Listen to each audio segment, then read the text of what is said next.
That worked. Perfect. That worked. What's up, Erica? Go ahead and let the people know a little small introduction of the thing. Tell them what you do. Tell them who you are. For those of you who don't know, I am Erica Banks. I'm from Dallas, Texas. This is my third year recording. I'm newly signed to 1501 ENT. And if you have not heard about me through Bussy, you crazy. So go check out the tape. Go look me up, something. Anyway, all right, cool. So, first thing, how did you get into rapping? I got into rapping through poetry. When I was like in middle school, I was like 12 years old, and I was always writing. I was always in what's that called? No, it is oratorical contest. Okay. I was always doing that, where you recite the poems and stuff. But as I got older, I just outgrew poetry, because music is poetry. Yeah. And I just turned it into that, over time. Okay. So this is something you've been doing for a good minute then. This ain't something that just happened. Oh, no, this didn't just happen. Like, yeah. I know it probably seemed like it to a lot of people, but no, like, I've been wanting to do this since, like, I was a kid. Yeah. But because what's happening, a lot of people try to compare you to other people and try to say you're a copycat to other people. And I feel like sometimes they don't understand that being from the same place, you're going to have the same sound. How you feel about it? You know what I mean? I feel like you feel about that. When people first started saying that, my defense was, well, we're from the same state, so we have the same accent, as people like to say. For example, I was working with a producer yesterday. He's from Chicago.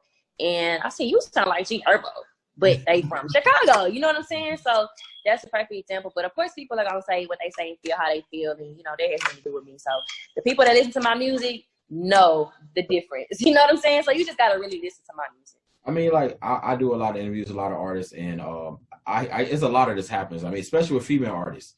But like I said, I live in Florida. I'm in Florida. And a lot of females are starting to get hot. Everybody say they sound like city girls. And I try to explain it to them. We live in Florida, so you're going to have that same accent. Right. You know what? You know what I mean? The girl that do my hair, she's from Florida, and she sounds just like Miami. Like, even when she just talking, she sounds like Miami. Just the way they talk. So how out of Dallas, there's not too many artists. I mean, Dallas had a little run, but being out of Dallas, how was that?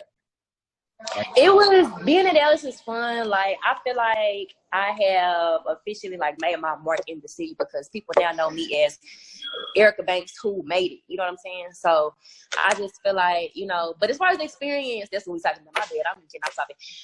As far as the experience, it's been fun. Yeah. It was a ride. It was emotional. It was cool. Working with a lot of people, meeting new people. Because you meet a lot of people when you do music. So I was meeting a lot of people in Dallas. Okay. And being from Dallas, I know Texas just is like its own country. You know what I mean? It's not like nothing that you ever seen. So yeah, my guess is that before you got mainstream, you was big in Dallas. You was big in Texas, I guess we could say. Say it again. Did you get big in Texas, or did you get big in the world? Like, how did that go? Oh, I hit big in Dallas, like in my own city. Yeah. Like, it got to the point to where, like, I would go to the club and walk in, they would, like, shout me out and, like, play my song, and it's just a day in the club for me, just me and my homegirls. So once I was able to, like, walk in, pop in clubs in my city, and everybody just give me that energy and rock with me every time, and they playing my song, and it's like, okay, like, they know me in the city, you know what I'm saying? Yeah. So I would definitely say in Dallas versus Texas. But Texas, it's for a Texas fan with me. Yeah. So do you get like haters though locally, or you get love? Both. It's a little bit of both. Of course, the love always outweigh the hate, but yeah, it's definitely both in the city and out the city.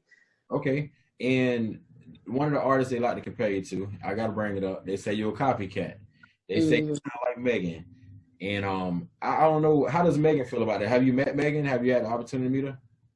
I've never met her, so I wouldn't even know how she feels about it. Okay. How do you feel about it? I mean, just what we just said, bringing it back to the accent thing, the Texas thing, I think people just don't look into my music before they just say that, because it's been people who said that at first and then went and listened to my music and then came back and was like, oh, you know what? My bad. I do like your music. You do got your own sound. And that's all it took was for you to listen to it, So.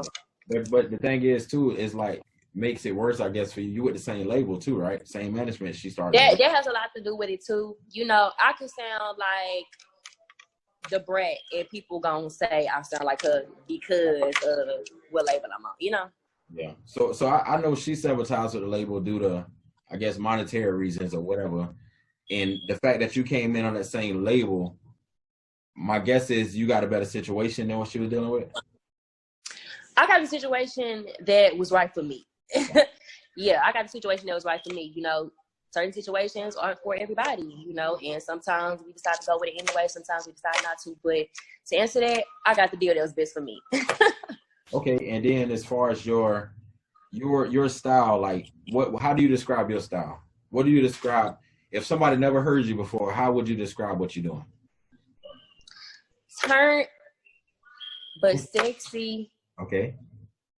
But turn. Turn, but sexy, but turn. Okay.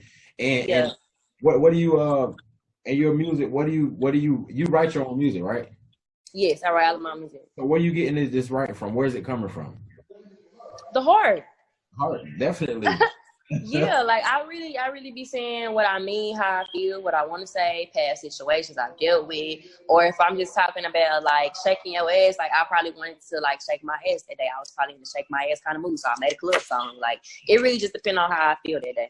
Okay, a lot of artists are one hit wonders. They get hot real fast, kind of like what you're doing. They get hot real fast, and then it die down. Do you feel like it's because they don't have the same work ethic? Or they just, I mean, because for you write, it's easy, right? Yeah.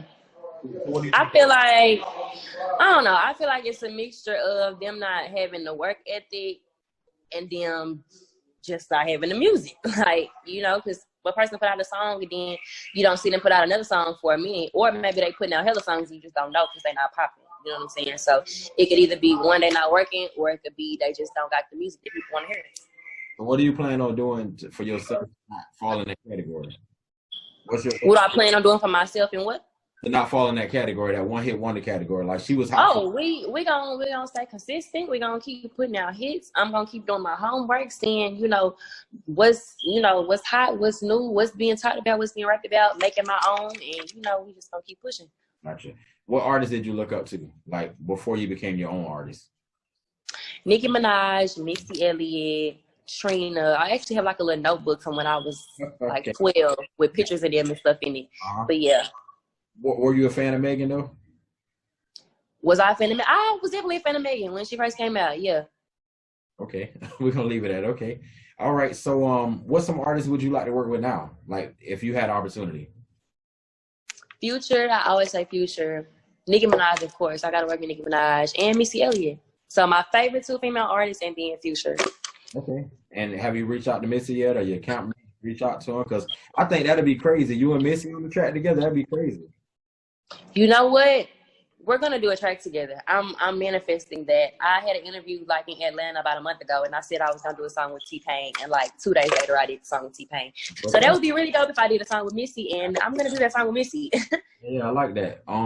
You made it from making freestyles. You came out as a freestyle artist, right? Yeah. And for the people who don't know that, you came out as a freestyle